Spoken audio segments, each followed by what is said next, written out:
The 2014 Reese Senior Bowl is in the books, but that's just the first step in the path to the NFL Draft. 2 more steps to go, starting with the NFL Combine in Indianapolis. Phil Savage, the Reese Senior Bowl Executive Director, joins us. And Phil, a lot of people at home are probably thinking, Combine, that's the 40-yard dash, and there's not much else. But really, for the NFL clubs, it's much, much more than that. Yeah, it really is. And of course, there's really 3 areas that'll be focused on the most: medical, mental, and physical. And the medical portion of it, all 32 clubs have their training staffs and team doctor in place. These players are put through the gamut of a physical examination. And usually when you see a player drop on draft day mysteriously, it's because of something that was discovered here at the Combine over the weekend. Now, the mental part of it not only includes the face-to-face interview, but also some psychological testing.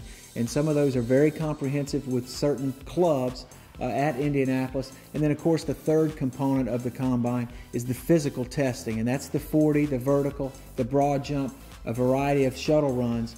But all of that information is put together and added to the portfolio of these 330 some odd players that will be in Indianapolis. Now, the distinction there is that for the senior class, if they post the kind of times and measurables that they're hoping to achieve, they basically can't take the rest of the spring off, but everything that they can do is now in the books, and they can go work on conditioning and specific football drills as it leads up to the draft. If they don't reach the goals and objectives that they want to achieve, then they still have the pro day to fall back on as somewhat of an insurance policy. For this 102 grouping of juniors that are just coming out, this is their first impression in front of the NFL people. And then, of course, they have the pro day also, as some of them will push off the Combine and not perform and elect to do it at their pro day. So I think there's a lot more pressure on a junior than a senior, because the senior's already got his portrait already painted,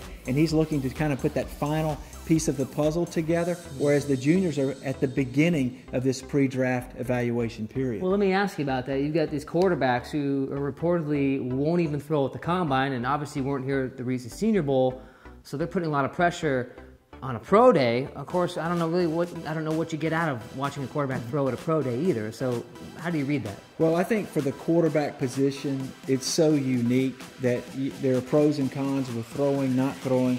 I think you'll see all the quarterbacks go through the running and the actual testing drills. Some will opt not to throw, others will throw.